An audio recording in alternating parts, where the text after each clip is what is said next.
Hello दोस्तों, कैसे हैं आप लोग।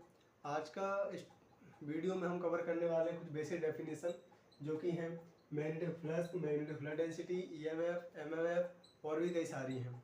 ठीक है, तो लास्ट तक बने रहिए हमारे साथ। चलो स्टार्ट करते हैं। Magnetic flux, the total number of magnetic line of force in a magnetic is called magnetic flux. क्या मतलब है इसका कि जब किसी सतह से गुजरने वाली चुंबकीय बल रेखाएं किसी सतह से गुजरने वाली चुंबकीय बल रेखाएं उसका पूरे परिमाप का माप क्या कहलाएगा हमारा। ठीक है, इसको हम रिप्रेजेंटेड करते हैं फाई से। इसका मात्रक होता है क्या, वेबर।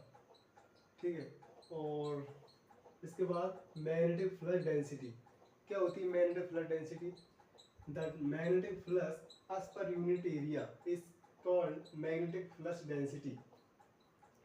देखो अभी हमने पढ़ा है मैग्नेटिक फ्लक्स, उसमें क्या होता था कि पूरे क्षेत्र से, पूरी सतह से गुजरने वाली चुंबकीय बल रेखाएं उसके पूरी परिमाप का माप हमारा कहलाता था मैग्नेटिक फ्लक्स। वहीं अगर हम उस पूरी सतह किसी छोटे से एरिया की बात करी जाए, उससे इतनी चुंबकीय बल रेखाएं गुजरेंगी, उसको हम कहेंगे ये मैग्नेटिक फ्लक्स डेंसिटी। इसका भी सिंबल होता है, इसको बी से डिनोटेड किया जाता है, और इसका एक फॉर्मूला होता है B equal to phi upon A. इसका क्या फंडा है जी, फाई हमारा क्या है, फ्लक्स, मैग्नेटिक फ्लक्स, और ए एरिया, एरिया मतलब कितने क्षेत्र से जा रही है। ठीक है, और इसका यूनिट क्या होगा हमारा, देखो ये क्या हमारा फ्लक्स, फ्लक्स का क्या होता है वेबर, और एरिया का मीटर स्क्वायर, जिसका यूनिट हो गया। अब बात करते हैं मैग्नेटिक मोटिव फोर्स की, इसको हम शॉर्ट में ईएमएफ भी बोलते हैं।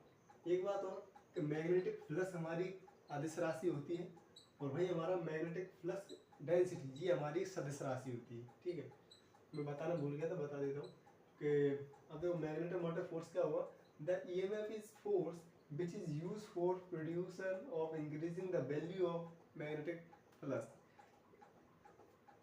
इन करंट।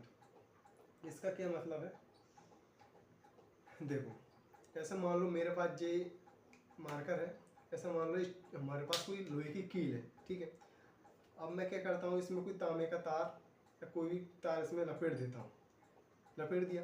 अब मैं चाहता हूँ इसमें करंट दे देता हूँ, तो अब ये कील नहीं रही हमारी, अब ये क्या बन चुकी है, चुम्बक बन चुकी है। अब ये चुम्बक की तरह व्यवहार करेगी। ठीक है, तो इसी को हम क्या बोलते हैं, मैग्नेटिक मोटिव फोर्स। किसी चुम्बक के क्षेत्र में इतनी चुम्बकीय मतलब जो उत्पन्न होता है उसे क्या, फ्लक्स, उसी को हम क्या बोलते हैं, मतलब चुम्बकीय इसमें कण गुजारने पर जो मैग्नेटिक फ्लक्स उत्पन्न होता है उसको हम बोलते हैं ईएमएफ। तो देखो एमएफ इज इक्वल टू होता है एन आई। तो देखो एन इज इक्वल टू होता है नंबर ऑफ टर्न्स, और आई इज इक्वल टू होता है नंबर ऑफ करंट। ठीक है, देखो मैग्नेटिक फ्लक्स और मैग्नेटिक फ्लक्स डेंसिटी में एक अंतर ये होता है कि ऐसा मानो कि कोई हमारे पास बड़ी सतह है, ऐसा मान लो ये बोर्ड है पूरा, और इससे चुंबकीय बल रेखाएं गुजर रही है पूरे क्षेत्र से, यहाँ से यहाँ से यहाँ से। ये देखो ये कोई हमारा क्षेत्र है, यहाँ से चुंबकीय बल रेखाएं गुजर रही है, 1 2 3 4 ऐसे गुजर रही है पूरे क्षेत्र से, लेकिन बहुत कम मात्रा में।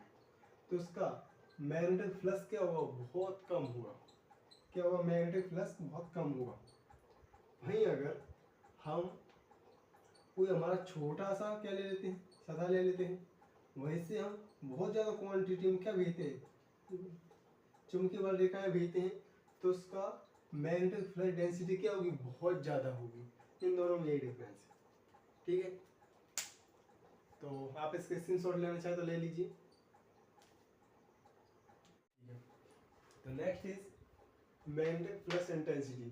क्या होता है मैग्नेटिक फ्लक्स इंटेंसिटी, देखो जब किसी चुंबक के जो ध्रुव होते हैं उनके द्वारा अनुभव किए गए बल को हम क्या कहते हैं, मैग्नेटिक फ्लक्स इंटेंसिटी। इसको H द्वारा दर्शाया जाता है। क्या लिखा है, the magnetic flux intensity is the force expected by the EMF per unit length of wire. मतलब जो बायर होता है, जो ध्रुव होते हैं उसके कितना जो बल का अनुभव करते हैं वो, जो इसको डिनोट करता है एस से, और एन आई अपॉन एल। इसका यूनिट क्या बनेगा, एन से हो जाएगा टर्न इंटू, और आई का क्या हो जाएगा करंट का एम्पियर, और एल का लेंथ कैसे नापते हैं मीटर में, मीटर हो जाएगा। So next is reluctance. Reluctance क्या होता है, रिलक्टेंस एक प्रकार का प्रतिरोध होता है जो विद्युत परिपथ में जो करंट प्रवाह होता है उसके प्रवाह का विरोध करता है, उसी को हम कहते हैं रिलक्टेंस। तो reluctance is the resistance offered by magnetic material to oppose the flow of magnetic flux. इसको S द्वारा रिप्रेजेंटेड किया जाता है, और इसका इक्वल टू होता है L upon mu naught mu R A. ये म्यू जो होता है यहाँ पे, इसको हम बोलते हैं परमेबिलिटी, जो कि नेक्स्ट इसी को पढ़ने वाले हैं यहाँ पर। तो इसका यूनिट वेक्टर, यूनिट मात्रा क्या होगा, देखो ईएमएफ। ईएमएफ किस में नापते हैं, और फ्लक्स का क्या हो जाएगा फाई, तो इसका मात्रा क्या बनेगा, एन से क्या बन जाएगा हमारा टर्न्स, और ये बन जाएगा हमारा एम्पियर, और ये फ्लक्स का क्या होता है वेबर। तो क्या बना, number of turns ampere upon weber, तो इसका ये फॉर्मूला हो गया। ठीक है, नेक्स्ट है permeability. Permeability is the ability of magnetic material of the producer of magnetic flux. ये दो प्रकार की होती है। The permeability is two type of permeability of free force, इसको हम म्यू नॉट से दर्शाते हैं, और रिलेटिव परमेबिलिटी म्यू आर। यहाँ पे म्यू नॉट और म्यू आर दोनों को ऐसे डिफाइन किया गया है। जो रिलक्टेंस होता है उसी के दोनों ही पार्ट होते हैं क्या, परमेबिलिटी और रिलेटिव परमेबिलिटी। ठीक है, तो आप इसका स्क्रीनशॉट लीजिए। अब पढ़ते हैं relative permeability of free space, इसको म्यू नॉट से दर्शाते हैं। Mu naught is the relative of air gap और free space of magnetic circuit. इसकी वैल्यू होती है म्यू नॉट की 4 पाई इंटू 10⁻⁷। ठीक है, और इसका दूसरा पार्ट है रिलेटिव परमेबिलिटी, इसको हम दर्शाते हैं म्यू आर से। क्या लिखा है, this permeability is this relative to magnetic material, every magnetic material has a specific value of mu R. ठीक है, समझ गए। यहाँ पर जो एयर की वैल्यू होती है म्यू आर इक्वल टू 1 होती है। ठीक है, अब देखिए for non as magnetic material, देखिए ऐसा मान लीजिए हमारे पास एक क्या है, ये कॉइल है ऐसे, ऐसा ऐसा मान लीजिए। ठीक है, और इसमें हम क्या करते हैं, इसकी तार की क्या लगी है, इसको ऐसा बना लीजिए। ठीक है, इसमें मान लिया ऐसा कुछ कॉइल भरी हुई है, तार कैंटे लगा दिए, ऐसा बोल सकते हैं गाँव की भाषा में। इसमें हमने तार क्या कर दिया, लपेट दिया है। ठीक है, और जिसका जो गैप होता है उसको हम बोलते हैं एयर गैप। तो ये क्या करता है, रिलेटिव परमेबिलिटी एयर गैप नापता है। ठीक है, अब देखो म्यू बराबर होता है बी अपॉन एच।